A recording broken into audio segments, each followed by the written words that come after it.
ውረድ። መሾም ከፈለክ እንደ አትናቴዎስ በረሃ ውረድና የአባ እንጦንስን እግር እጠብ፣ አታሳድ። ሹመት በዚህ መንገድ ብቻ ነው የሚገኘው።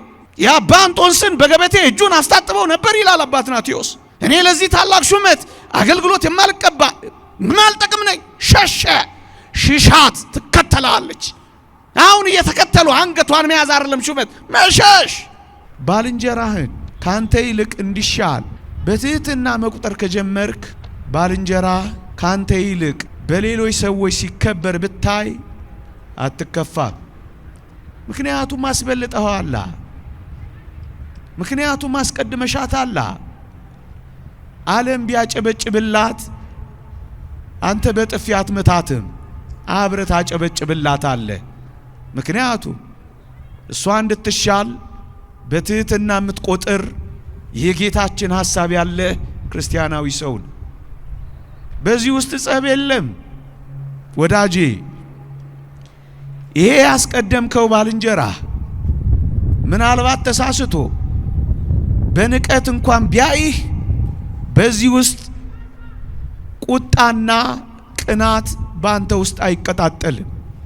እመነኝ፣ ቁጣ እዚህ ውስጥ ስፍራ የለውም። ቅናትን ቦታ ያጣል። ሲንቅ ብታየው ቀድመ አስበልጠዋላ። ትሻላለች ብለሻታላ። እዚህ ውስጥ ቅናት የለም። እዚህ ውስጥ ከሻ መለካካት የለም። እዚህ ውስጥ ውድድር የለም። እዚህ ውስጥ ፉክክር የለም። እዚህ ውስጥ መተቃቃት የለም። እዚህ ውስጥ እኔ ይበልጥ የለም። እዚህ ውስጥ ኩራት የለም። እዚህ ውስጥ መገዳደል የለም። እዚህ ውስጥ መተት የለም። እዚህ ውስጥ ቂም የለም። እዚህ ውስጥ ጥላቻ የለም። ወዳጄ የክርስትና ማዕከላዊ ትምህርት እዚህ ውስጥ ተጠቅልሎ እንዳለ ታውቃለህ። እቺን ሕይወት መለማመድ ስትጀምር ትህትናን የለበሰ ኢየሱስ ክርስቶስን ወደ መምሰል ትመጣለህ። አለበለዛ ግን ጿሚ፣ ተሃራሚ፣ ተጋዳይ ለምን ብርቱ መናኒ ለምን አትሆንም? ጠባ ለኪዳን መሸለ ቁርባን ለምን አትገሰግስም? ይሄ ሕይወት ከሌለ ከንቱ ነህ። ምክንያቱም አምላክን አልመሰልከውማ። ጌታዬን መምሰል እፈልጋለሁ። ይሄው መንገዱ።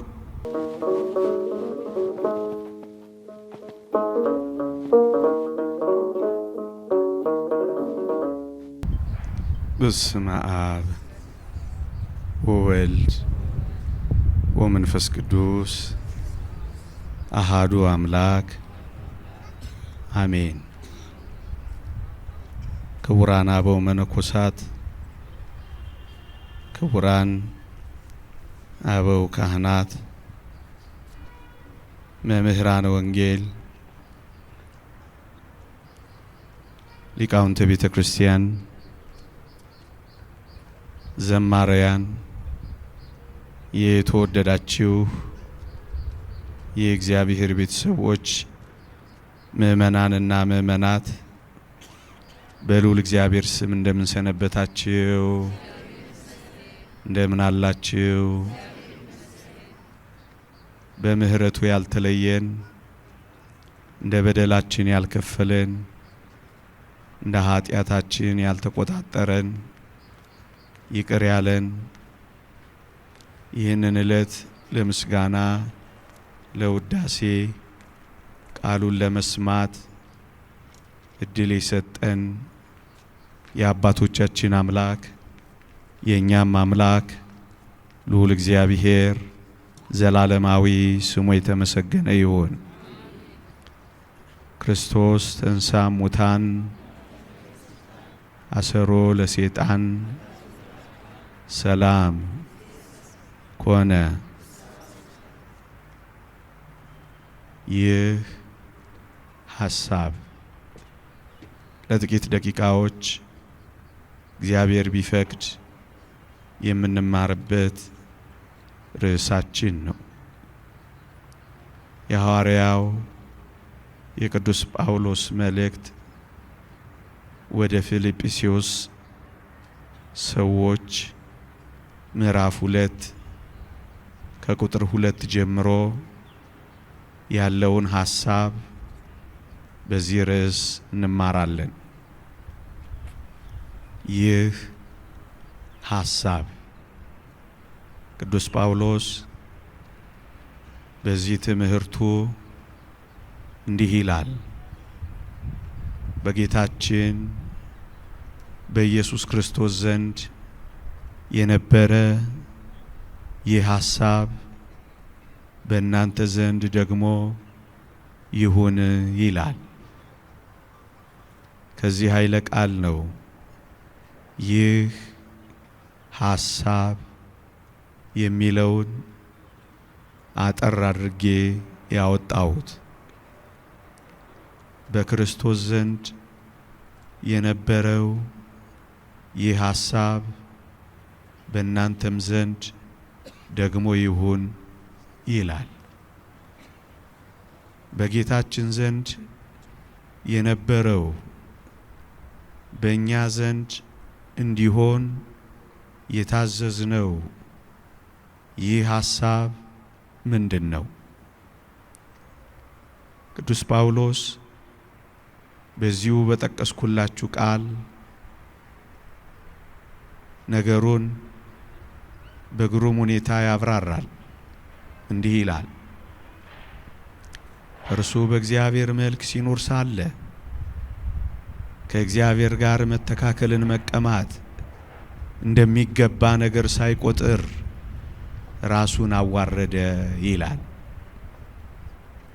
በክርስቶስ ዘንድ የነበረው ሐሳብ ምንድነው ካላችሁኝ፣ ከባህሪ አባቱ ከአብ ጋር ከባህሪ ሕይወቱ ከመንፈስ ቅዱስ ጋር እኩል ሆኖ ሳለ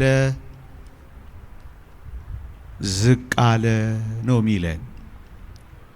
በእግዚአብሔር መልክ ሲኖር ሳለ እግዚአብሔር ሆኖ እያለ እግዚአብሔር ሆኖ እያለ እግዚአብሔርነቴ ይወሰድብኛል፣ አምላክነቴ ይነጠቃል ሳይል የባሪያውን መልክ ያዘ፣ ሰው ሆነ ይላል። በጌታችን ዘንድ የነበረ የትኛው ሐሳብ? እኩል ሆኖ ሳለ ዝቅ አነስ የማለት ሐሳብ በእናንተም ዘንድ ደግሞ ይሁን ይላል። ቅዱስ ዮሐንስ አፈወርቅ ይህችን የፊልጵስዩስ መልእክት ሲተረጎም ኢየሱስ ክርስቶስ እግዚአብሔር በመሆኑ የባህሪ አምላክ በመሆኑ እኩል ሆኖ ሳለ ዝቅ አለ። ይሄ ምን ይመስላችኋል ይላል። ይሄ እኩል ሆኖ ሳለ ዝቅ ማለት እውነተኛ ትህትና ናት ይላል። ይህ ሐሳብ የቱ ሐሳብ? በክብር ካንተ ጋር እኩል ከሆነው ሰው ትንሽ ዝቅ ማለት። ክርስቶስ ከባህሪ አባቱ ከባህሪ ሕይወቱ ጋር እኩል ነው። ነገር ግን እኩል ሆኖ ሳለ ሰው በመሆን ዝቅ አለ። በክብር እኩል ከሆነው ሰው ዝቅ ማለት እርሱ ትህትና ነው ይላል ዮሐንስ አፈወርቅ። እውነተኛ ትህትና ማለት በችግር ምክንያት ራስን ዝቅ ማድረግ አይደለም ይላል። ይልቁንም ከፍ ከፍ ማለት እየተቻለ እኩል መሆን እየተቻለ ዝቅ ማለት ነው ይላል። ራሱን ከፍ ማድረግ የሚቻለው ሆኖ ሳለ ራሱን ዝቅ የሚያደርግ እሱ የክርስቶስ ሐሳብ ያለው ክርስቲያን። እውነተኛ ትህትና ምንድናት? በክብር እኩል ከሆነው ጋር አቻ ከሆንከው ጓደኛው ጋር በየትኛውም ነገር ከምትመጣጠነው ወንድምህ ጋር ትንሽ ዝቅ ማለት ነው እውነተኛ ትህትና ይላል። ራስህን ከፍ ማድረግ ስላልቻልክ ምናልባት ዝቅ ብትል እሱ ትህትና አይደለም። ከፍ ስላልቻልክ ነው ዝቅ ያልከው። እውነተኛ ትህትና በክርስቶስ ዘንድ የነበረች ሐሳብ ናት። የቷ? እኩል ሆኖ ሳለ ዝቅ አለ። የተወደዳችሁ ክርስቲያኖች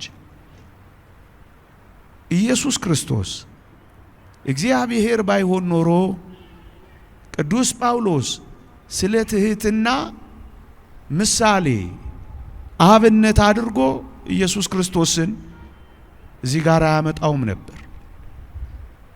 ምእመናን በዚህ ውስጥ ያለው ጥልቅ መንፈሳዊነት ምንድነው ካላችሁ ሆይ ቅዱስ ጳውሎስ አሁን በጠቀስኩላችሁ የፊልጵስዩስ መልእክት ምዕራፍ 2 ላይ እንዲህ ብሎ ገልጾታል።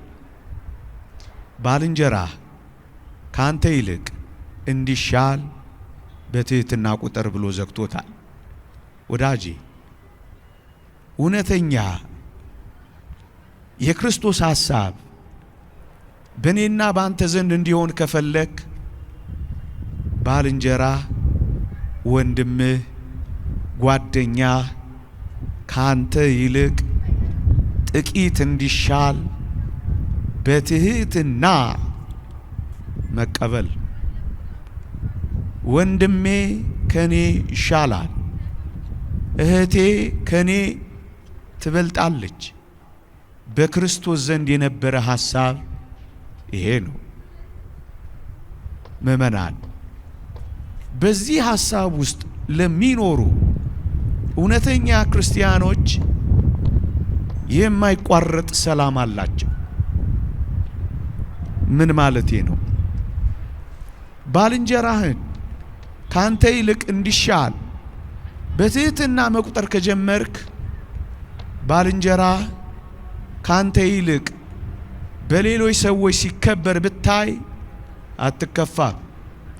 ምክንያቱም አስበልጠዋላ፣ ምክንያቱም አስቀድመሻታላ። ዓለም ቢያጨበጭብላት አንተ በጥፊ አትመታትም፣ አብረህ ታጨበጭብላታለህ። ምክንያቱም እሷ እንድትሻል በትህትና የምትቆጥር የጌታችን ሐሳብ ያለ ክርስቲያናዊ ሰው ነው። በዚህ ውስጥ ጸብ የለም ወዳጄ። ይሄ ያስቀደምከው ባልንጀራህ ምናልባት ተሳስቶ በንቀት እንኳን ቢያይህ በዚህ ውስጥ ቁጣና ቅናት ባንተ ውስጥ አይቀጣጠልም። እመነኝ፣ ቁጣ እዚህ ውስጥ ስፍራ የለውም። ቅናትን ቦታ ያጣል። ሲንቅ ብታየው ቀድመህ አስበልጠዋላ። ትሻላለች ብለሻታላ። ስትናቅ አትታወክም። ዝቅ ሲያደርግህ ትታገሳለህ። ይገባኛል ባይ ትሆናለህ። እዚህ ውስጥ ቅናት የለም።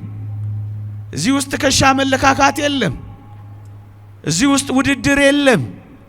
እዚህ ውስጥ ፉክክር የለም። እዚህ ውስጥ መተቃቃት የለም። እዚህ ውስጥ እኔ ይበልጥ የለም። እዚህ ውስጥ ኩራት የለም። እዚህ ውስጥ መገዳደል የለም። እዚህ ውስጥ መተት የለም። እዚህ ውስጥ ቂም የለም። እዚህ ውስጥ ጥላቻ የለም። ወዳጄ የክርስትና ማዕከላዊ ትምህርት እዚህ ውስጥ ተጠቅልሎ እንዳለ ታውቃለህ። በክርስቶስ ዘንድ የነበረው ሐሳብ ይሄ ነው። ባልንጀራ ካንተ ይልቅ እንዲሻል በትህትና ስትቆጥር ይሄንን ሁሉ ታጠፋለህ። እውነት እንነጋገር ከተባለ ይሄ ዓለም በጣም የሚጣላው በሌሎች ማደግ፣ በሌሎች መመንደጋደር። እመነኝ፣ ባልንጀራ ካንተ ይልቅ እንዲሻል በትህትና መቁጠር ስትጀምር ሲያድግ አትታመምም። ሲያድግ ደስ ይልሃል፣ አትከፋም። ትስቃለህ፣ አትደምንም። ትቦርቃለህ፣ አትኮራመትም። ብሩህ ፊት ታሳያለህ፣ አትጨልምም። ምክንያቱም ባልንጀራ ካንተ ይልቅ እንዲሻል በትህትና የምትቆጥር ክርስቲያን። እዚህ ውስጥ ጸብ የለም። እዚህ ውስጥ መገፋፋት የለም። እዚህ ውስጥ ተንኮል የለም። እዚህ ውስጥ ጥላቻ የለም። ዓለም ለምንድን ነው እንደዚህ ትርምስምሷ የሚወጣው ካልከኝ ይህንን ትምህርት ስለገለበጠችው፣ ይህን ትምህርት ገልብጣ እየኖረችው ስለሆነ ነው። የዚህ ክርስቶሳዊ ሐሳብ የዚህ አምላካዊ ትምህርት ግልባጭ ምንድን ነው ካልከኝ እዚያ ፍልስፍና ውስጥ ታገኘዋለህ። የቱ ውስጥ? ዓለም አሁን የሚመራበት ፍልስፍና ውስጥ። እሱ ምንድን ነው? የዝግመተ ለውጥ ቲዮሪ፣ ሰርቫይቫል ኦፍ ዘ ፊተስት ውስጥ የዚህን ግልባጭ እኔ ልጠቁምህ ከፈለክ ምን ይላል? ሰው በእውነትና በምላት ነፃ ሊባል የሚችለው ራሱን ከሰው ልጆች ሁሉ ሲያስቀድም ነው ይላል። ቅደም። ለምንድን ነው የጦር መሳሪያሽ ቅድምድም የበዛው? ቅደም ነዋ ትምህርቱ። ለምንድን ነው ዓለም እኔ እየተባባለ እየተጣላ ያለው? ብለጥ ነዋ ትምህርቱ። ክርስቶስ አስቀድም፣ ይሄ ክፉ ትምህርት ቅደም። በዚህ ምክንያት ምን ሆነ? ይሄው እኛ እንኳን መከራ ከበላን ስንት ዘመናችን። እውነቱ ይሄ ነው። እኔ በልጥ የኔ በሚባባል ዓለም ውስጥ ይሄው ፋታ እያጣን እንኖራለን። አንተ ኦርቶዶክሳዊ፣ አንተ ግን በክርስቶስ የነበረ ይህ ሐሳብ በአንተ ዘንድ ከሆነ በጣም ሰላማዊ ትሆናለህ። ትዳር ውስጥ ሰላማዊ ትሆናለህ። አገልግሎት ላይ ሰላማዊ ትሆናለህ። መስሪያ ቤት ላይ ሰላማዊ ትሆናለህ። አገር ስትመራም ሰላማዊ ትሆናለህ። ባልንጀራ ካንተ ይልቅ እንዲሻል በትህትና ስትቆጥር የክርስቶስ ሐሳብ አንተ ውስጥ ሲሆን ምን ወደ መሆን እንደምትቀየር ታውቃለህ። እመነኝ፣ የተወደደ መድኃኒታችን ኢየሱስ ክርስቶስን ወደ መምሰል ትመጣለህ። እንዲህ ይላል ቅዱስ ይስሐቅ ሶርያዊ፣ ትህትና መለኮታዊ ልብስ ነው። ክርስቶስ ሰው በሆነ ጊዜ የለበሰው ይሄን የትህትና ልብስ ነው። ትህትናን የለበሰው ሁሉ ፈጣሪውን ይመስላል። ትህትና የሌለው ሰው ሁሉ የቱንም ያህል ቢጋደል ተጋድሎ ከንቱ ይሆናል ይላል። ኢየሱስ ክርስቶስን መምሰል የምትፈልግ ነፍስ በዚህ ውስጥ ትኖራለች። በምን ውስጥ? ባልንጀራ ካንተ ይልቅ እንዲሻል በትህትና ትቆጥራል። ወንድምህን ካስበለጥከው በቃ ሰላማዊ ነው የምትሆነው። እነዚህ መርዛማ ሐሳቦች ቅናት፣ ቁጣ፣ ጥላቻ፣ መከፋፋት እዚህ ውስጥ ስፍራ ያጣሉ። ምክንያቱም አንተ ኢየሱስ ክርስቶስን እየመሰልክ ነው። ምናልባት ብዙ ጊዜ ስለሰማኸው በቸልታ ይህን ትምህርት አልፈው ሊሆን ይችላል። እመነኝ፣ እቺን ሕይወት መለማመድ ስትጀምር ትህትናን የለበሰ ኢየሱስ ክርስቶስን ወደ መምሰል ትመጣለህ።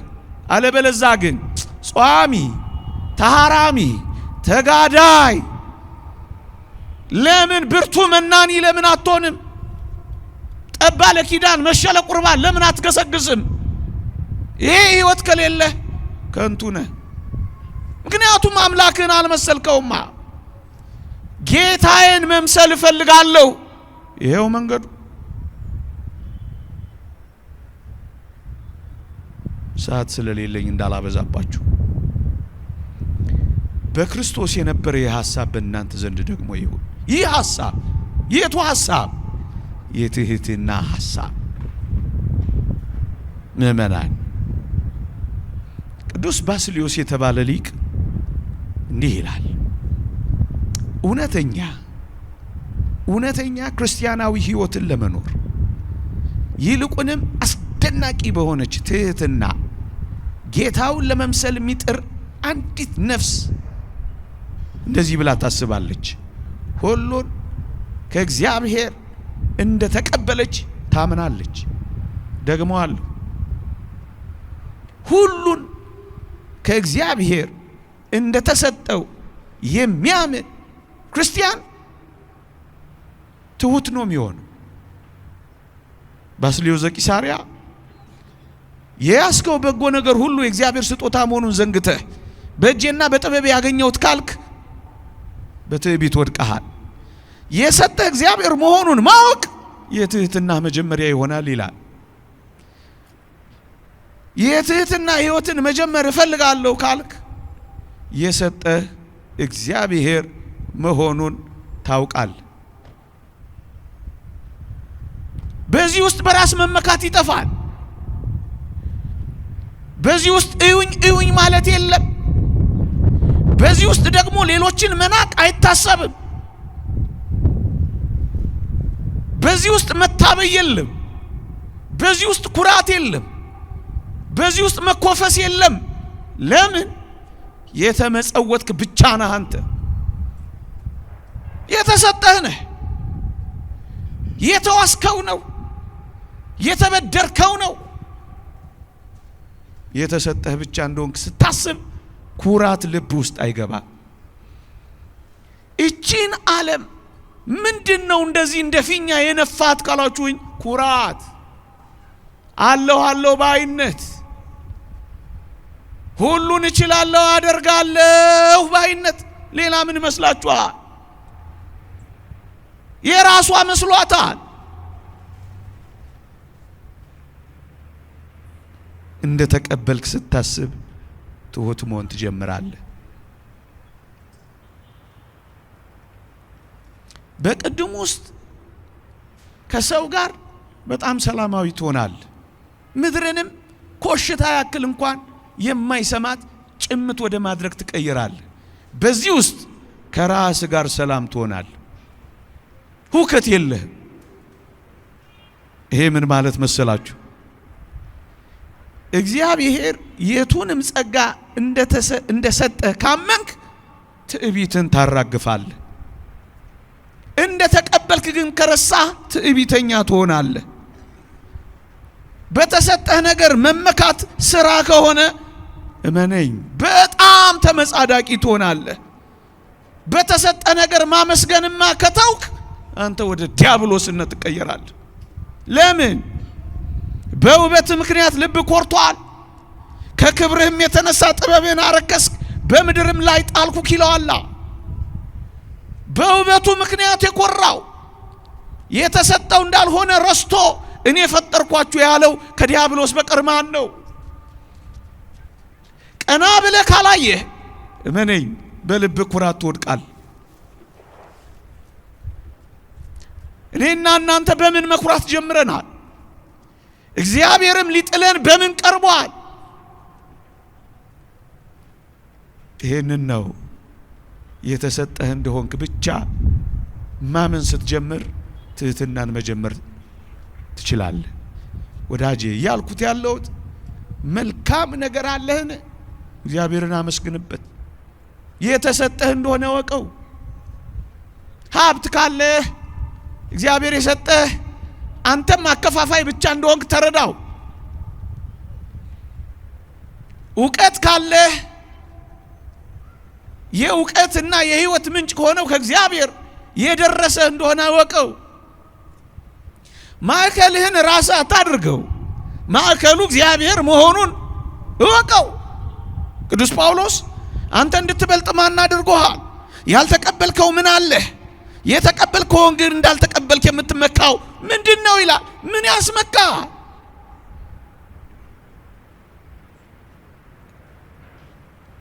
ሁሉ ነገር ከእግዚአብሔር የተሰጠህ አይደል? በጎ ስጦታ፣ ፍጹም በረከት ከላይ እንደሆንክ ካየህ ሁሉ ጊዜ ያመሰገንክ እጅህን ትዘረጋለህ። ኩራት የለ በልብህ አትኮራም። በማንም ላይ አትመጻደቅም። እኔ የሚል ቃል ካፋ አይወጣም። በሞቴ እውነተኛ የእግዚአብሔርን ሰዎች ማየት ከፈለጋችሁ እዚህ ሕይወት ውስጥ የክርስቶስን ሐሳብ ታገኙታላችሁ። 3 ሐሳቦችን ልጥቀስላችሁ። ዳንኤል ሕልምና ራእይን በዚያ በንጉሱ ዘንድ በናቡከደነጾር ዘንድ አስደናቂውን ሕልም ከነፍቺው በነገረው ጊዜ ሁሉም ቆመው ተደነቁበት፣ ከበቡት። ነብዩ እንዲህ አላቸው፣ በሞቴ ስሙ፣ በዚህ ዓለም ካሉ ሰዎች ይልቅ ጥበበኛና እኔ የበለጥኩ መስሏችኋል አይላቸው መሰለ። እኔና አንተ ብንሆን ስንት ፎሎወር አበጅተንለታል፣ ስንት ግፍ ያስከትለናል፣ ይሄኔ ስንት ሽቀላ ሸቅለንበታል፣ ይሄኔ ስንት እግዚአብሔርን ክብር ወስደናል፣ ይሄኔ ብቻህን ለመቆም ማንንም ላለማስጠጋት ዙሪያህን አስጥራ። ያው ግን እኔ ከሰዎች ሁሉ ይልቅ ስለበለጥኩ እንዳይመስላችሁ አላቸው። እግዚአብሔር ነው ባለቤቱ፣ ማን ያንተ አረገው? ቅዱስ ዮሴፍን ደግሞ እናድንቀው በዚህ ረገድ በሞቴ እሱም ሕልምን ሲተረጉም ምን እንዳላቸው ስሙ። ተሰብስበው ተደነቁ። ዮሴፍ ዮሴፍ ዮሴፍ ይባል ጀመረ። ቅዱስ ዮሴፍ አድራሻውን ቀየረው። ሕልምን የሚተረጉም እግዚአብሔር የሰጠው አይደለምን አላ። ምን አለ አንተ? ያልተሰጠህ ምን አለ? ምን ይዘህ መጣህ? ማነህ አንተ? ብዙ ሰው እግዚአብሔር ረስቶታል፣ ትቶታል፣ ሰጪውን ዘንግቶታል። እንዴ ቅዱሳን ሐዋርያትን ስላስታውሳችሁ በሞቴ ያንን ሽባ በዚያ በቤተ መቅደስ በር ላይ ከፈወሱት በኋላ ሰው ከበባቸው። እንደኔና እንደናንተ ቢሆን ብዙዎች ያስፈርሟቸው ነበር ወይም ሰልፊ ፎቶ ይነሱላቸው ነበር። ግን ምን እንዳሉ ተመልከት። በዚህ ስለምን ትደነቃላችሁ? ወይስ በገዛ ኃይላችን ወይስ እግዚአብሔርን በመፍራታችን ይህ ይመላለስ ዘንድ እንዳደረግነው ስለምን ትኩር ብላችሁ ታዩናላችሁ? ፖስት አረግም እንዴ? ዛሬ የቀረጹ ፖስት እያደረጉ መከራ ያበሉን የለም? ለምን ትኩር ብሎ ታዩናላችሁ? የምን እሱ ላይክና ሼር ማብዛት ነው? በእኛ ኃይል ይመስላችኋል? በእኛ እግዚአብሔርን እንኳን መፍራት እየሆነ እንኳን እንዴት ከራሳቸው ሲያርቁት ተመልከት። ተሰጥቷቸዋል። አድራሻው እግዚአብሔር ነው። ኃይል ካለ ኃይሉ እግዚአብሔር ነው። ውበት ካለ ውበቱ እግዚአብሔር ነው። ባለጸግነት ካለ አድራሻው ከእግዚአብሔር ነው። ማን ምን ይዞ መጥቷል? ንጉሥ ሳላንዲኖስን አልሰማችሁትም? በንግስናው የተሽከረከረ ቤተ መንግስቱ ያጌጠ ይቀረሽ የማይባል ንጉሥ ሲሞት ምንም ነገር ይዤ እንዳልሄድኩ ዓለም እንዲያውቅ እጄን ከመቃብሩ አውጡና ባዶ እጄን የተገነስኩበትን ፈትል ብቻ እንደሄድኩ ይዤ እንደሄድኩ ንገሯቸዋል። ያንተ አይደለማ፣ አይደለም። ክርስቲያኖች የተመጸወት ነው፣ የተሰጠን ነው። ምእመናን ዛሬ መቆማችንን አይተን ያቆመንን አንርሳ። አንድ ቀን መውደቅም አለና መቆም የተሰጠን ከልዑል እግዚአብሔር ብቻ ነውና ወዳጄ ዛሬ መዋባችንን አይተን ያስዋበንን እግዚአብሔርን ከረሳ እመነኝ አንድ ቀን መጠውለግ አለ። ይህንን የሰጠን እግዚአብሔር ነውና የዛሬ ማግኘትን አይተህ የሞላልህን እግዚአብሔርን ከረሳ አንድ ቀን ማጣት አለ። የሞላህ የጠቀጠቀ የሰጠህ አምላክ እግዚአብሔር ነውና ዛሬ በመዓዛ መታወድህን አይተህ በዚህ መታወድ ውስጥ እያሳለፈ ያለውን አምላክን ከረሳው እመነኝ አንድ ቀን መሽተት አለ። ሲራክ እንዳለው እንግዲህ ትቢያ አመድ የሚሆን በሕይወቱም ሳለ የሚተላ ሰው ምንኛ ይታበያል ይላል። ለምን ይታበያል? የሆነ ነገር ሲነካ ትሸታለህ። አሁን ያስታበያል። የፓሪስ ሽቶ መቀባት ያስታበያል። የኮስሞቲክስ ቦክስ መግዛት ያስታብያል። አንድ የማይቀር ሳጥን ግን አለ። ያን ሳጥን ያስረሳል። የተሰጠን ነው። ሰጪው እግዚአብሔር አለ። ዛሬ ማጌጥህን አይተህ ያስጌጠህን እግዚአብሔርን አትርሳ። ባዶ መቅረትም አለና፣ ምክንያቱም የሰጠ እግዚአብሔር ነው። ዛሬ ቀና ቀና ማለትህን አይተህ ቀና ያደረገህን ከረሳ እመነኝ አንድ ቀን መጎንበስ አለና፣ ምክንያቱም ቀና ማለት ከእግዚአብሔር ብቻ ነውና። አንተ ክርስቲያን ሆይ የዛሬ መፈለግህን አይተህ ተፈላጊ ያደረገህን እግዚአብሔርን ወደ ኋላ አድርገህ እዩኝ እዩኝ ብለህ ደረትህን ከገለጥ እመነኝ መረሳት አለ። እግዚአብሔር ሲያስታውስ ብቻ ነው መታወስ የሚቻለው። እና ምን ማለት እንችላለን? ስለዚህ እግዚአብሔር ከሰጠ ማን ይታበያል? ምንጩ እግዚአብሔር ከሆነ ክብሩን ለምን ትወስድበታለህ? ለዚህ እኮ ነው ማናቸውንም ነገር ብታደርጉ ለእግዚአብሔር ክብር አድርጉት የተባለው። ሀብቴ የእግዚአብሔር ክብር፣ ውበቴ የእግዚአብሔር ክብር፣ ጉልበቴ የእግዚአብሔር ክብር፣ ዕውቀቴ የእግዚአብሔር ክብር፣ ጸጋ ሁሉ የእግዚአብሔር ክብር እንዲሆን። ለዚህ ነው ፓትርያርክ ሺኖዳ አንድ አስደናቂ ሐሳብ አላቸው። ጌታዬ ሆይ አንተ ጸጋን ከሰጠኸኝ ከምትሰጠኝ ጸጋ ጋር ትሕትናህንም አብረህ ስጠኝ። ትሕትናን ካልሰጠኝ ግን ጌታዬ አንድ ነገር ለምንሃለሁ፣ ጸጋህን ከኔ ውሰድልኝ። በጸጋ ሁሉ ተሞልተ እግዚአብሔርን በትሕትና ካላከበርክ፣ ጸጋህን በትሕትና ካልያዝከው አንድ ነገር እግዚአብሔርን ለምነው። ጸጋ ካንተ ጋር ሄዶ እግዚአብሔር ካንተ ጋር እንዲሆን ትሕትና ካንተ ጋር ብትሆን ለምን። እሱን የለመኑት ፓትርያርክ ሺኖዳ።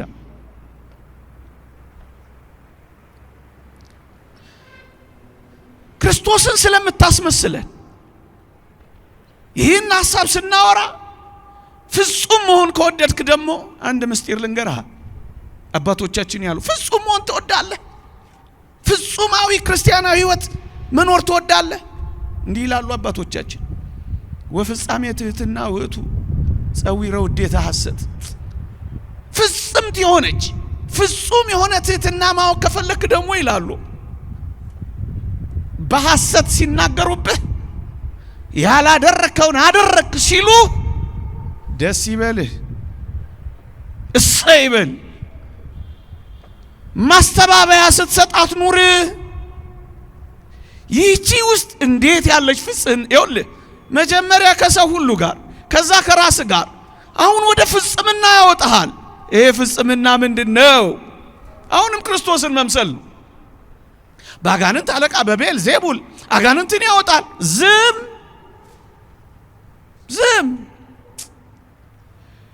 ሲሰድቡት ሁሉ አንድ ቀን አፉን አልከፈተም። በሸላቾቹ ፊት ጎንበስ ያለ ኃይለኛ ሆኖ ሳለ ኃይሉን በትሕትና የሰወረ እንኳን ኃይሉን ገልጦ እኔ ነኝ ሲል 3 ጊዜ ከመሬት የደባለቀ ጌታ ሆኖ ሳለ ሲሰድቡት ክፏል። ፍጹም መሆን ትፈልጋለህ? መንገዱ ይሄው የክርስቶስ ዳና ተቀምጦልሃል። እሱን ተከትለ መሄድ ነው። ሲሰድቡት መልሶ አልተሳደበም፣ አልዛተም። እኔ በጣም የሚደንቀኝ ቃል አለ ሁሌ የሚመስጠኝ፣ የተቀጠቀጠ ሸምበቆን አልሰበረም፣ የሚጤስን የጧፍን ክር አላጠፋም ይላል። ምን አይነት ትሁት አምላክ! ምን አይነት ትሁት አስደናቂ! ፍጹም መሆን ትፈልጋለህ? እዚህ ውስጥ ትሕትና ፍጽምና ታገኛለች። ደስ ይልሃል። አባ ሙሴ ይሄ ሰውዬ በቅቷል አልበቃም፣ ይሄ ሰውዬ መንፈሳዊ ማይረጉ ምን ደርሷል አሉላችሁና አበምኔቱ አንድ ቀን ሰዳቢዎችን አመጣና አሰለፈና አባ ሙሴን አሰደበው። ተሰለፉና ወደ መቅደስ ሊገባ ሲል ጥቁሩ ሙሴ፣ አባ ሙሴ፣ ኢትዮጵያዊ ሙሴ ጠበቁትና አንተ ጠቋራ እያሉ ሰደቡት አሉ። ፊቱ በራ፣ ፍንክንክ አለ። ብዙዎች ተመሰጡበት። እንደዚህ የሚያኮማትር ስድብ እየተሰደበ የሚፈካ ወዳጄ፣ ፍጹም መሆን ከፈለክ መንገዱ ይሄ ነው።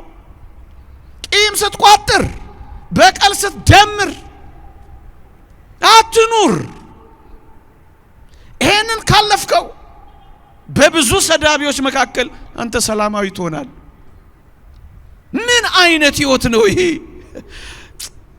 ይሄ የመዳን ህይወት እኮ ያስደናቂ ወደ መዳን የሚያደርስ ህይወት። አባ መቃርዮስን አንድ መነኮስ ቀርቦ እድን ዘንድ ምን ላድርግ ብሎ ምክር ጠየቀው አሉ። አባ መቃርስ አስደናቂ ትምህርት ሰጠው።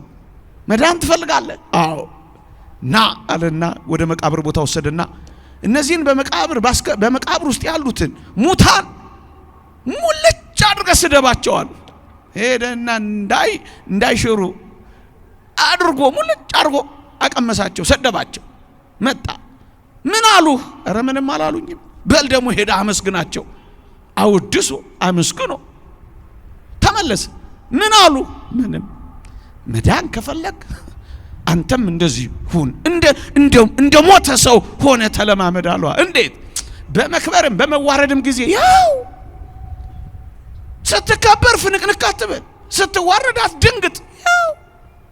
ያው በማግኘትም በማጣትም ጊዜ አትታወቅ። ያው በጭብጨባም በወቀሳም ጊዜ ጥርስ አትንከስ። ያው በዚህ ውስጥ ፍጽምና አለ። በምስጋናም በስድብም ጊዜ አንተውን ሲያመሰግኑ እያቀፍክ ሲሰድቡ እያነክ አትኖርም። ያውን አንተ ፍጹም ነህ። ያ መነኮስ አልሰማችሁትም? አንድ ገዳም ውስጥ እየኖረ በጣም ጸጥ ያለ ህይወት ነው የሚኖሩት መነኮሳቱ። ጸጥ ያለ ነቀፋ የለ፣ ትችት የለ፣ ቦክስ የለ፣ መገፋፋት የለ። በቃ ሰማይ ያለ እስኪመስለው ድረስ ኮሽታ እንኳን የለም። እና የመነኩሴ ምን እንዳደረገ ታውቃለህ? አንድ መጽሐፍ ላይ ነው ያነበብኩት።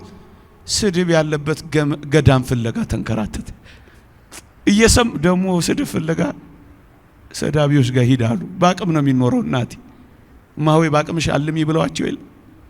እንደው መቅደስ ውስጥ ገብቼ ጥና ይዤ እንደው አባቴ ለንሳ አባታቸው እኮ ነው እንደው ሳጥን አደርኩ እኮ አይሉ መሰላችሁ? ማዌ አባ ምን ማዌ ኧረ በአቅምሽ አልሚ ጥና ይዛውን ገብታዚ ኧረ በአቅምሽ አልሚ ወዳጄ በአቅም ነው። ስድብ ፍለጋ ያ ገንዘብ እስከፍሎ የተለማመደውን ሰው ለምን አናደንቀውም? በዚህ ምሽት አንደኛው ገዳም እንደገባ መቆሚያ መቀመጫ ሳጡት። ወደዛ ሲሄድ ትችት ነው፣ ወደዚህ ሲሄድ ነቀፋ ነው፣ ወደዚህ ሲሄድ ጉንተላ ነው። ተከበበ። ከዛ ምን እንዳደረገ ታውቃላችሁ? ቀስ እያለ ከጸሎት በኋላ ከማለዳው ጸሎት በኋላ ቀስ እያለ ወደ መንደርና ወደ ሰፈር እየገባ ገንዘብ እየከፈለ እንዲሰድቡት ስድብን ተለማመደ። እየሰማኸኝ ነው? ሲጠጣ ለብዙ ወራት ስድብን ቅም የማይለው ሰው ሆነ። ከዕለታት አንድ ቀን 3 ሆነው እሱና ሌሎች 2 ወንድሞቹ ወደ ከተማ ለተልእኮ ሲላኩ ድንገት ከየት መጣ የማይባል አንድ ምርጥ ደረጃ አንድ ሰዳቢ መንገድ ላይ ያገኘውና እንዳይሞት እንዳይነሳ አድርጎ ሰደበው። 2ቱ መነኮሳት እሱ በመሰደቡ በጣም ተቃጥለውና ተናደው ሊጣሉ ሁሉ ተገበዙ። ያን ጊዜ እሱ ደስ ብሎት ይስቅና ይፍነከነክ ጀመር። አታፍርም እንዴ? ትስቃለህ እንዴ? እኛ ለአንተ ስንጣላ አሉት። እናንተ እኮ አታውቁ፣ ይቺን ስድብ እኔ ለብዙ ወራት እየከፈልኩ እኮ ነው የቀመስኳት። ዛሬ በነፃ እንዴት አገኘኋት? ዝም በሉኝ ትንሽ ይስደበኝ። ዛሬ እኮ በነፃ ነው። ወዳጂ እንዴት ይለማመዱ እንደነበር። ይሄ ፍጽምና ነው የሚለማመዱት። በዚህ ፍጽምና እንዴት ይገርማል። ፓትርያርክ ሲኖዳ አንተ አስደናቂ ቃል አለቻቸው። እውነተኛ ክርስቲያኖች መርህ ቢያረጓት ከወንድሞች ጋር እንደ ልጅ ከልጆች ጋር እንደ ወንድምህ ኑር ይላሉ። ካንተ ጋር አቻ ከሆኑ ወንድሞች ጋር እንደ ልጅ ሁን፣ ዝቅ በልና ከልጆች ጋር ደግሞ ልጆቼ እንደ ወንድም ሁን፣ ዝቅ በልና። እዚህ ውስጥ እንዴት ያለች ፍጽምና አለች መሰላችሁ? ከዚህ ህይወት በክርስቶስ ዘንድ የነበረ ይሄ ሐሳብ ምን ጥቅም ምን ረብ የትህትና ሐሳብ ምን ረብ ምን ጥቅም ምን በቆየት እናገኛለን ካላችሁ 3 ነገሮችን በፍጥነት ጠቅሼ ያበቃለሁ። ሰዓት ብዙ እንዳልወስድ። እንዴት ያለ ውብ ዝማሬ ነው እየሰማን የነበረው። ይሄ ዝማሬ እንዲህ ያማረ የሰማዩ ዝማሬማ እንዴት ሊያምር እንደሚችል ሳስበው ይደንቃል። በዚያ ለዝማሬው ያድርሰን። በእውነት የእናንተን አላውቅም። ልናርግ መስሎኝ ነበር። እንዲህ ማርጎ ማድረግ የለም አይደል? ከዚህ ውስጥ የምናገኘው በጎ ነገር ምንድነው? አባቶቻችን እንዲህ ይላሉ። ትህትና በጎ ነገር የተዘራባት የእርሻ መሬት ናት ይላሉ። ትህትና ከተነቀለች በጎ ምግባር ሁሉ ትነቀላለች ይላሉ። ይህ በክርስቶስ ዘንድ የነበረ ሐሳብ በእኛ ጋር ከሆነ ምን ይሆናል ካላችሁኝ፣ በጎ ምግባራት ሁሉ ይገኙብናል። በትህትና ውስጥ መታዘዝ አለ። በትህትና ውስጥ መከባበር አለ። በትህትና ውስጥ ሌሎችን ማፍቀር አለ። በትህትና ውስጥ መቀባበል አለ። በትህትና ውስጥ መከዳዳት የለም። በትህትና ውስጥ ቅናትና ጸብ የለም። ባጭሩ የበጎ ምግባራት ሁሉ እርሻ፣ የበጎ ምግባራት ሁሉ መሰረቱ። ይሄንን ህይወት ገንዘብ ለማድረግ የሚለማመድ የሚኖር የሚተጋ በዚህ ህይወት ውስጥ ለመገንባት የሚሰራ ክርስቲያን በጎ ምግባራት ሁሉ እዚህ ውስጥ አሉ። ትሁት ሰው የዋህ ይሆናል። ትሁት ሰው ታዛዥ ይሆናል። ትሁት ሰው ይቅር ባይ ይሆናል። ለዚህ ነው ክርስቶስን ወደ መምሰል የሚቀርበው። ይሄንን በሁለት አስደናቂ ምሳሌዎች ባቀርብ ደስ ይለኛል። አንደኛው በአንድ ገዳም በትሩፋት በጣም የታወቀ ባህታዊ ነበር ይባላል። ባህታዊው በጣም በትሩፋት የበቃ ብርቱ ተጋዳይ። አንደኛው ደግሞ የዚህ ብርቱ ባለ ትሩፋት የሆነ ባህታዊ ታዛዥ ነው። ባህሊ ይሉታል። እሺ ባይ ነው፣ ታዛዥ ነው። ከዕለታት አንድ ቀን አበምኔቱና ጥቂት መነኮሳት ከዚህ ከባህታዊውና ከዚህ ከረዱ ከአገልጋዩ ከታዛዡ ማን ይበልጣል ብለው ማረጋገጥ ፈለጉና ምን እንዳደረጉ ታውቃላችሁ? ወደ ጨፌ ወደ ባህር ዳር ወደ ጨፌው ወሰዷቸውና ባህር ዳሩ አካባቢ ቄጤማ ጨፌ እንዲነቅሉ አዘዟቸው። ባለ ትሩፋቱም ገርለኛው ባህታዊም ይሄ ታዛዡም ባህሊውም ሁለቱም ሄዱ። ከዛ ምን ሆነ መሰላችሁ? ባለ ትሩፋቱ ባህታዊው ዳር ሆኖ ሲነቅል ታዛዡ ያረዱና አገልጋዩ እሺ ባዩ ከዳር አለፈና እጨፌው ውስጥ ሰጠመና ከውስጥ ከባህር ውስጥ መንቀል ጀመረላችሁ። ይሄ ታዛዥ እሺ ባይ ይሄ ዋደግ አገልጋይ አላወቀም። ለካሱ እየነቀለ ያለው አዞች ትከሻ ላይ ሆኖ ጨፌውንና ሳሩን መልቀም ጀምሮላቸዋል። በጣም ተደነቁ። እዩ ባህታዊው ባለ ትሩፋቱ በትምክህቱ ጉድለት ነበረበት። ይሄ እሺ ባይ ታዛዥ ግን በትህትናው አዞ ጀርባ ላይ መቆም ጀምሯል። ጨፌውንም አዞ ጀርባ ላይ ሆኖ መቁረጥ ጀምሯል። እና አባቶቻችን ምን አሉ? ትሁት ሰው ማንንም የማይፈራ ይሆናል።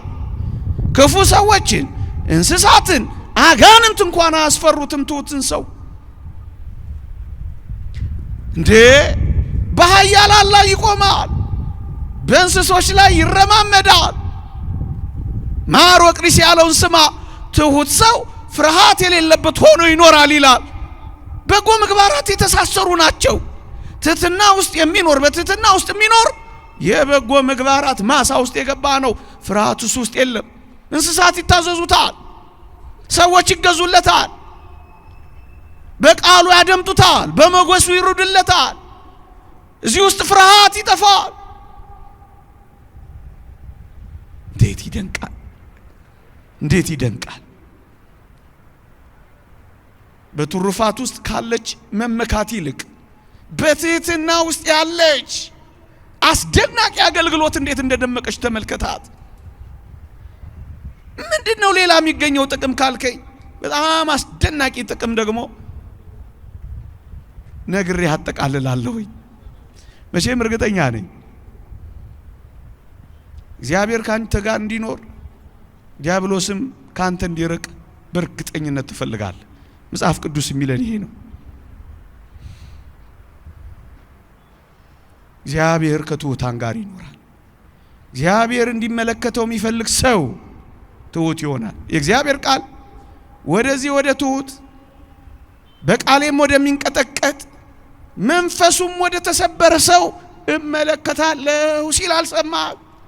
እግዚአብሔር እንዲመለከት ከፈለክ በቃሉ የምትንቀጠቀጥ ድንጉጡን እንደ ዳዊት፣ ትሑቱን እንደ ቀራጩ። ያ ቀራጭ አታስታውሰው? ጌታዬ ሆይ እኔን ኃጢአተኛውን ማረኝ። በአንዲት ሐረግ ነው ከእግዚአብሔር ጋር የታረቀው። ጿሚ ነኝ፣ በሳምንት 2 ቀን እጾማለሁ እያለ ብዙ ገድሉን ከሚደረድረው ፈሪሳዊው ይልቅ ቀና ብሎ ሰማያትን ማየት ያልፈልገው፣ ይልቅ ደረቱን የሚደቀድቀው፣ ይልቅ አንገቱን ያጎነበሰው ይሄ ምስኪን ሰው እንዴት ጸድቆ ወደ ቤቱ እንዴት? ለምን? እግዚአብሔር አየዋ። ቃልን ስታቆለማምጥ አትዋል እባክህ። እኔን ኃጢአተኛውን ማረኝ። ወደ ትሑቷ ማርያም ባለሽቷ ክርስቶስ የተመለከተው ለምን መሰለህ? ራሱን ያጸደቀው ስምዖን ዘንበል አላለማ። ራሱን ካጸደቀው ስምዖን ይልቅ እሷ ጸድቃ ተመለሰቻ። ለምን? ኃጢአቷን አመነቻ። የምን ኩራት? የምን ምንም እንዳላደረገ ተሸፋፍኖ መኖር ነው። ወደ ትሑት መንፈሱም ወደ ተሰበረ በቃሌም ወደሚንቀጠቀጥ ሰው እመለከታለሁ። እግዚአብሔር ሁል ጊዜም ከትዕቢተኞች የራቀ ነው። እግዚአብሔር ትዕቢተኞችን በማዋረድ የታወቀ ነው። እመቤታችን ቅድስት ድንግል ማርያም እንዳለችው ትዕቢተኞችን አዋርዷል። ትዕቢተኛ ለጊዜው ከፍ ከፍ ይላል፣ እመነኝ ጥቂት ቆይቶ ግን ይዋረዳል። እሱን ያየ ነው። ለትሑታንስ እግዚአብሔር ጸጋን ሲሰጥ ይኖራል። አባ መቃርስ ትሕትና የሰይጣንን መረብ ሁሉ የምትበጣጥስ ሰይፍ ናት። ሰይጣን በትሕትና ፊት መቆም አይችልም። አንድ ሰው ራሱን ዝቅ አድርጎ ይቅር በለኝ ካለ የጠላት ኃይል ሁሉ ይፈራርሳል። ሰይጣን በትሑታን ፊት አይቆምም። አንተ አትበላም እኛም አንበላም፣ አንተ አትጠጣም እኛም አንጠጣም፣ አንተ አትተኛም እኛም አንተኛም አልቻልንም አለው አባ መቃርስ። ለምን አልቻላችሁኝም አለው። ስለማትተኛ አላለውም፣ ስለምትጋደል አላለውም፣ ስለ ትጋህ ሌሊትህ አላለውም፣ ስለ መንኖ ጥሪትህ አላለውም። እና ስለምን ያለው ይመስልሃል? ስለ ትሕትና። ሰይጣንን ማፈራረስ ትፈልጋለህ? ትሑቱን በፊትህ አጋንንት እንዲበተኑ ትፈልጋለህ? ኃጢአትን በማመን ትሑቱን አባ እንጦንስ እንደሱ ነው። ተኖ በኖ ከፊቱ ጠፋ እኮ ነው የሚለው። አይቀርብም፣ ይፈራርሳል። ይልቅ በትዕቢት፣ በትምክህት፣ በኩራት፣ በአዋቂነት አጋንንት ሲከቡ እንዳይኖር ሌላ በቁት፣ ሌላ ጥቅም፣ ሌላ በረከት ምንድን ነው የምናገኘው በዚህ ሐሳብ ካላችሁኝ የመጨረሻው እንዲህ ይላል ጌታ በወንጌል ዮሐንስ ወንጌል ምዕራፍ 20 ቁጥር 26 2 ደቂቃ ብቻ። ነገር ግን ማንም ከእናንተ ታላቅ ሊሆን የሚወድ ከእናንተ አገልጋይ ይሁን፣ ፊተኛ ሊሆን የሚወድ ባሪያ ይሁን። ትልቅ መሆን ወደ ላይ ወደ እግዚአብሔር መወጣጣት የምትፈልግ ሰው ከሆንክ ይህንን ቃል ይኸው። ታላቅ ልትሆን ብትወድ የሁሉ አገልጋይ ይሁን። ፊተኛ መሆን ከፈለክ ባሪያ መሆንን ተለማመድ። መጀመሪያ ካልኩ ቃል ጋር አብረህ አያያዝ። የታላቅነት መንገድ በእግዚአብሔር ፊት ምንድነው ካልከኝ የዝቅታ መንገድ። ሌላ ምንም ፍልስፍና የለውም። በብዙ ቃል መራቀቅ አያስፈልግም። ቅዱስ ያዕቆብ ዘስሩግ በምድር ላይ እንደ ማርያም ራሱን ዝቅ ያደረገ የለም። በምድር ላይ እንደ እመቤታችን ቅድስት ድንግል የከበረ የለም። እንደሷ ራሷን ያዋረደ የለም። እንደ እርሷ ደግሞ የከበረ የለም። በመዋረድ እንዴት ወደ ክብር እንዳደገች ተመልከት። ምሳሌ በዚያ ሁሉ ጸጋ ወዳጅ ሰውነቴ እግዚአብሔርን ታከብረዋለች አለች እንጂ ራሷን አንዴም ቢሆን አላከበረችም። እኔና እናንተ ስንት ጊዜ አክብረናል። ለዚህ ነው ወደ ታላቅነት ከፍ ማለት ያልቻል። በዚያ ሁሉ ሰላምታ መንፈስ ቅዱስ ያደረባት ከመላእክት ከተማ የመጣ በዚያ ሁሉ ሰላምታ ይህች ቅድስት ድንግል ማርያም ሲያንሰኝ ነው አላለችም። ከየት አገኘው ነው ያለችው። አይገባኝም ነው ያለችው። ከወዴት አመጣው ነው ያለችው። እያት እንዴት ወደ ላይ ይወጣች እንደሆነ ተመልከታት። እቺን አስደናቂ እናት እናቱ ነሽ ስትባል ባሪያው ነኝ ብላ የጮኸች እሷ ብቻ ነች። ኩራት የሌለባት፣ ኩፈሳ የሌለባት፣ መደነቅ ማትፈልግ፣ ሊያገለግሏት ሲገባ ወደ አገልግሎት ፈጥና የገባች፣ ወደ ኤልሳቤጥ ቤት ሄዳ ለአገልግሎት የገሰገሰች እሷ ናት። ወደ ላይ ወጣች። በምን? ወደ ታች ዝቅ በማለቷ። ቅዱስ ጳውሎስ ሶስተኛ ሰማይ ላይ እንዴት እንደደረሰ ማወቅ ከፈለክ አድራሻው ልጠቁምህማ በሞቴ እስከ ሶስተኛው ሰማይ ተነጠቁ፣ መላእክትም የሚሰሙትን ቃል ሰማሁ። እስከ ሶስተኛው ሰማይ እንዴት ደረሰ ካልከኝ ገና መንፈሳዊ ሕይወትን ሲጀምር ጭንጋፍ ነኝ በማለት ጀመረልህ። አንደኛው መሰላል ላይ ወጣልህ። ከዚያ ቆየታለና ከሐዋርያትም አንሳለ ከልዋሪቆን እስከ ደማስቆ የእግሩ ሸውና እስኪነቀል ድረስ እየተንከራተተ ከሐዋርያትም አንስናኝ አለ። ሶስተኛውማ እንዴት ይደንቃል! ሰማዕትነት ሊቀበል ጥቂት ሲቀረው ለጢሞቴዎስ ይልክለት ከኃጢአተኞችም ዋና አሳዳጅ አለ። እንዴት ነው ሶስተኛው ሰማይ ድረስ የተነጠቀው ካልከኝ ጭንጋፍ ከሐዋርያትም አንስ የኃጢአተኞች አለቃ ወጣ። መውጣት ከፈለክ ውረድ ወዳጄ፣ ውረድ ውረድ።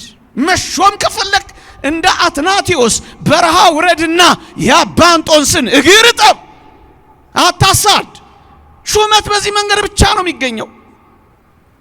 የአባንጦንስን በገበቴ እጁን አስታጥበው ነበር ይላል አባ አትናቴዎስ። እኔ ለዚህ ታላቅ ሹመት አገልግሎት የማልቀባ ማልጠቅም ነኝ። ሸሸ። ሽሻት ትከተላለች። አሁን እየተከተሉ አንገቷን መያዝ አይደለም ሹመት መሸሽ። አባቶቻችን እንደሱ ነው የሸሹት። እንደሱ ነው የሸሹት። ወደ ታላቅነት መድረስ ከፈለክ ወደ ታችኛ ውረድ። ስትሸሽ ታገኛለች። ክብርን የሚሸሻት ሁሉ ክብር ከሱ ትከተለዋለች። ክብርን የሚከተላት ክብር ከሱ ትርቀዋለች። ቅዱስ ይስሐቅ ነው የተነጋገረው ይሄን ያለው። ስለዚህ ወደ ላይ መውጣት ከፈለክ እንደ አባቶቻችን እንደዚህ ሆና አብርሃም ጌታን አግኝቶ እግዚአብሔርን አግኝቶ ሲያነጋገረው ትዝ አይልህ? ባክህ አመድና ትቢያ ስሆን ይላል። እግዚአብሔርን እያነጋገረ አመድና ትቢያ ስሆን ያለ ማፈር አመድና ትቢያ ስሆን ባክህ አናግረኝ። አውግስጢኖስ ተደንቆ እኮ ነው ለማማለል ሲቆም ይሄን አብርሃምን ታየዋለህ? ይኸው እግዚአብሔርን እያነጋገረው ሳለ አመድና ትቢያ ስሆን አለ። እንዴት ያለ ታላቅ ትሕትና አለና።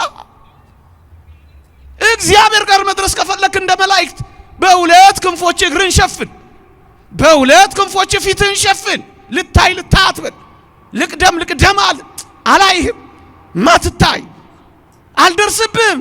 ጥልቅ ነህ፣ የምትሰወር ነህ። ምን አይን አለኝ? እንደዚህ ያልክ ኑር። ሰይጣንን ማሸነፍ ከፈለክ በዚህ ውስጥ ድል አድርገው። በክርስቶስ ዘንድ የነበረ ሐሳብ በእናንተ ዘንድ ደግሞ ይሁን። አንድ አስደናቂ ነገር ነግሬያችሁ አበቃለሁ። ለእናንተ ላያስደንቅ ይችላል፣ እኔን ግን ሁሌ ይገርመኛል። አንድ ደህና መንፈሳዊ ካህን ነበር አሉ። ጸሎት እየጸለየ ጸበል እየረጨ አጋንንትን መድረሻ ያሳጣባት። አጋንንትም ተበሳይተው ከዕለታት አንድ ቀን አንድ እህት ውስጥ ውጣ እያለ ሲያስጨንቀው ይሄ ክፉ ሰይጣን ሆዬ ቆይ ይሄን ሰውማ ዛሬ እንዴት አድርጌ እንደሚይዘው አለና ወዳጄ ጻድቅና ንጹህ ከሆንክ ካንተ ይርቃል። ግን ምን እንደሚያደርግ ታውቃለህ? በጽድቅህና በቅድስና በንጽህና እንድትመካና እንድትገበስ ትዕቢተኛ አድርጎ ደግሞ ይይዛል። አሁን በተጋድሎ ስላቃተው በአንድ ነገር ሊይዘው ጌታዬ አባቴ መውጣቱን እወጣለሁ፣ ግን አንድ ነገር ልጠይቅህ አይለው መሰለ። እሺ ጠይቀኝ አለው ቀለል አድርጎ። ከዛ ትወጣለህ አለው። እወጣለሁ፣ ግን አንድ ጥያቄ ልጠይቅህ። ለመሆኑ እዚህ መጽሐፍ ቅዱስ ላይ በጎቹና ፍየሎቹ ተብለው የተጻፉት እነማን ናቸው ብሎ ጠየቀው። በጣም ቀላል ጥያቄ። እሱ ሰይጣን ነው የሚጠይቀው። መውጣቱን እወጣለሁ፣ እቺን ጥያቄ ግን መልስልኝ አለው። ይህ አባት በጎቹና ፍየሎቹ እነማን ናቸው ነው ጥያቄው።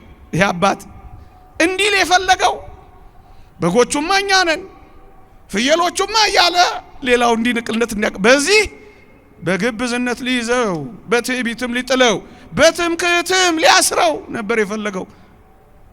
ይህ አባት ምን እንዳለ ታውቃለህ? በጣም ይደንቃል። ከፍየሎቹ አንዱና ዋናው እኔ ነኝ አለ። በጎቹን ግን እግዚአብሔር ያውቃቸዋል። በላንተ ውጣሏ እና ላይ ወጣ ነው። ወዳጅ ወደ ላይ መወጣጣት ከፈለክ ይህን ህይወት ልመድ።